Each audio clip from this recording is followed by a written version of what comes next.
Hmm? What is up mga lods? Kuya Jerps here and welcome na naman sa aking video. 2 taon na pala tayo dito sa States and napakabilis ng panahon. Parang kailan lang nagtatanim tayo ng kamote sa Philippines. Pero this time damang-dama na natin ang pagka-Amerika, no? Di pa naman ako citizen pero resident. Pero damang-dama ko na talaga.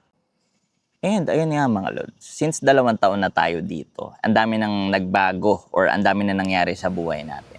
Binalikan ko yung video ko from last year and dami nating diniscuss doon like mental, emotional, kung ano-ano. Sa mga di pa nakakapanood, ito lang yung link sa baba, share ko sa inyo. Medyo cringe kasi bago pa tayo pero ayos lang yan. Ang saya lang din kasi mag-life update every year mga lods. Kasi kung pinapanood mo yung video mo from last year, parang nakikita mo yung feelings mo or yung emotional na nangyayari sa'yo nung panahon na yun compared sa ngayon, di ba?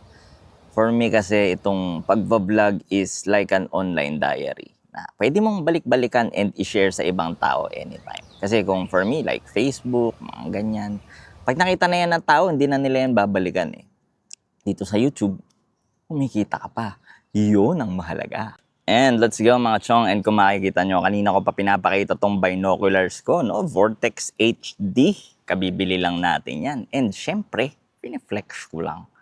Syempre, parang ano yan eh, since 2 years na tayo dito sa Amerika, let's buy something na para pag nakita natin, uy, binili ko yan, 2 taon na ako sa US.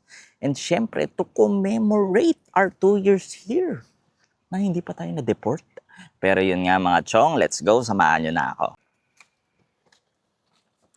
Okay mga chong, lakad-lakad muna tayo and umpisahan natin sa aking bread and butter. Aking trabaho. Sa mga hindi nakakaalam, isa po akong RN dito sa Amerika.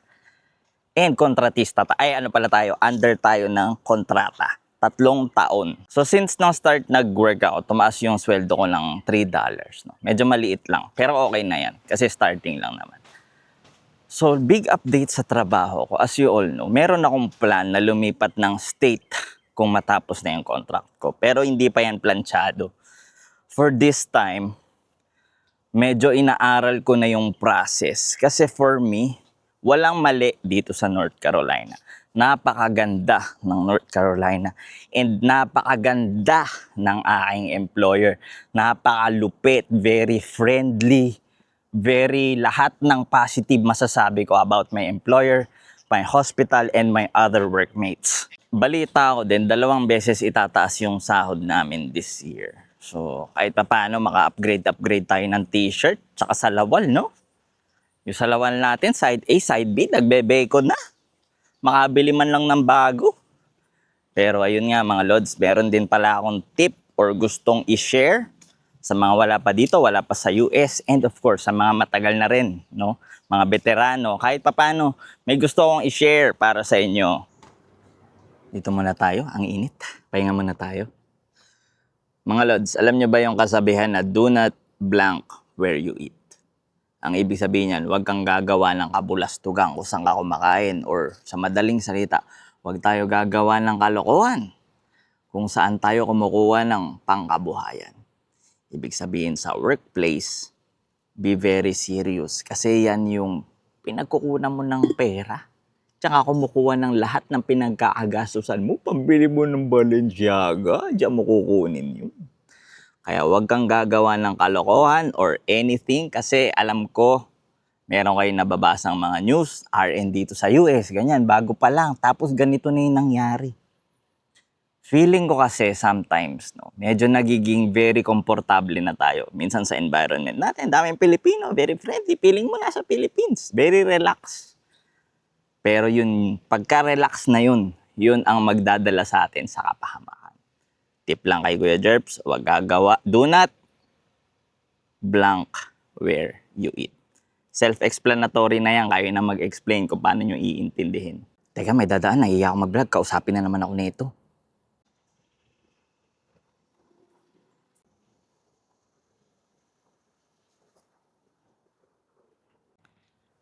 Now, kung matagal ka na dito sa Amerika or sa kahit anong bansa, 5, 10, 15, 20, 25, 30 years. Veterano ka na. Alam mo na lahat ng pasikot-sikot dito.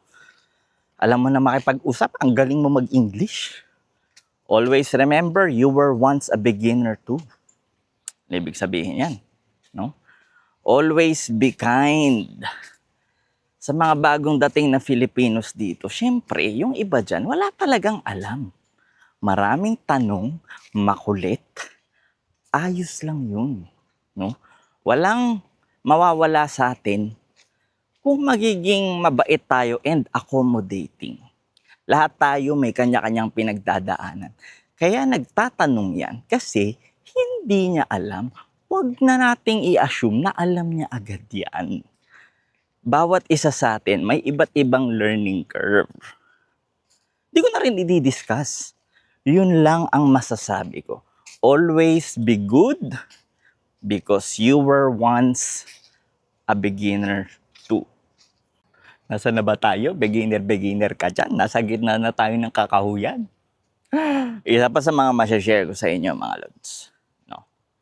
Kung feeling mo na lagi kang namong problema, parang hindi ka fulfilled, eh siguro kailangan mo nang may i-adjust sa ginagawa mo. You are responsible for your own happiness, mga lods. Ano ibig sabihin yan? Responsible for your own... Aray ko. Responsible for your own happiness. Ano ibig sabihin yan, Kuya Jerbs? Paano ba i-spell yan? Ibig sabihin yan, yung mga bagay na hindi na nagpapasaya sa'yo, tanggalin mo na. Bagay o tao, tanggalin mo na. Boy, you are responsible for your own happiness. Huwag mong iasa sa ibang tao yung kasiyahan mo. Ikaw dapat ang nagdidikta kung saan ka masaya, di ba? Very important yung peace of mind. Ang sarap na magpakape-kape lang, nagagamit yung Yeti mug na binili ko ng $40. Ang saya magkape ng ganyan, Lutz. Yung uupo ka lang sa bahay, tapos yung problema mo, kung anong i-Amazon shopping mo. Diba? Kaya yung mga bagay na hindi nyo kontrolado, i-let go nyo na lang. I-let go. Bahala na kayo dyan mamroblema.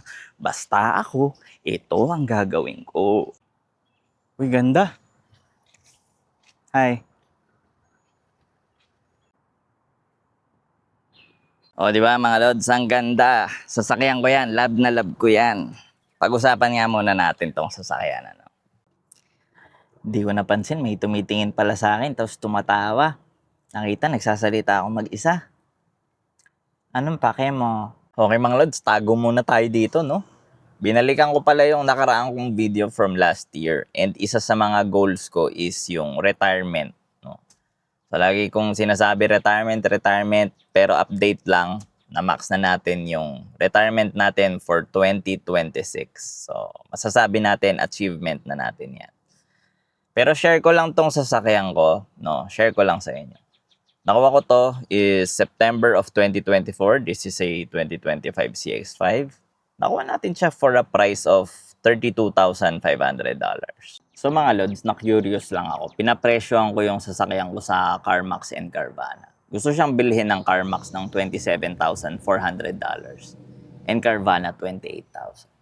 So yung sasakyan natin, 5,200 miles pala.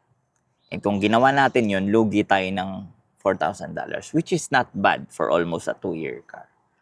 Pero kung titignan mo, nakaka-tempt talaga eh. No? Nakaka-tempt. Kasi pag ginawa natin yun, yung utang na lang pala natin dito is $11,550.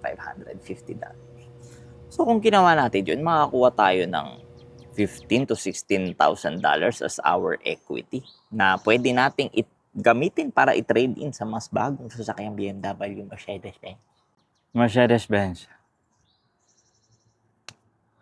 Yun nga mga lods, ang isang tip na masasabi ko sa inyo is kung gusto nyo mag-trade in ng sasakyan, papresyohan nyo muna sa CarMax and Carvana and gawin yung leverage yung amount na yon para sa trade-in value ng sasakyan nyo.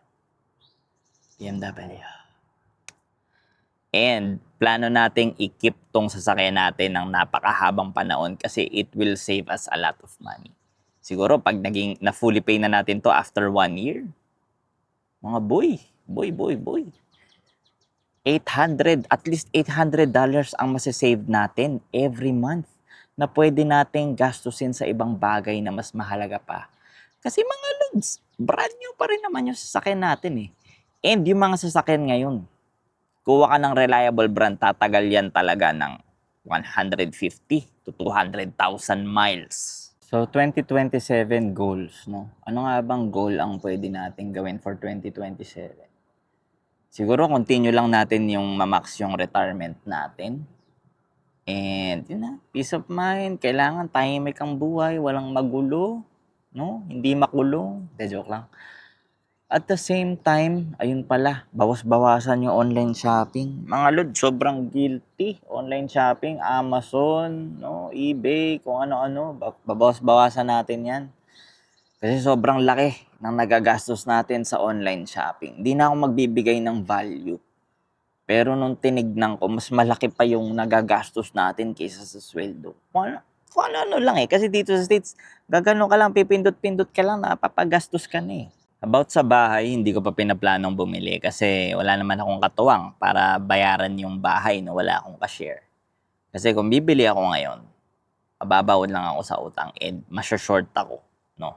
So for me, yung house itself is an asset, pero yung mortgage is a big liability. So hindi ko pa kaya i-take yung risk na yon sa current standing natin ngayon. Nakakatuwa lang din isipin na nung time na nasa Philippines ka pa, syempre, goal mo, US, ganyan-ganyan. And ngayong nasa US ka na, stagnant na, no? Isip-isip muna ng goals. So, yun lang muna, short-term goals ang meron tayo, wala munang long-term. And hindi ko pa naman kasi din naiisip, no? Wala pa naman ako masyadong plans. But at the same time, yung kinikita nyong pera, mga chong, gastusin nyo yan. Kung meron kayong gustong bilhin na mamahalin, bilhin nyo na. No? Malay nyo bukas. Joke lang. Malay nyo bukas,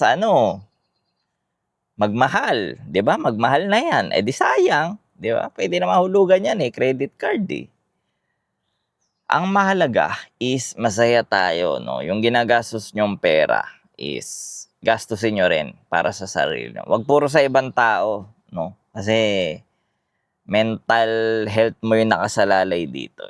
Mental. Malakas ako. Pero at the same time, pag sobrang stress ka na sa trabaho mo, feeling mo wala na nagpapahalaga sa'yo, tsaka mo yan mararamdaman.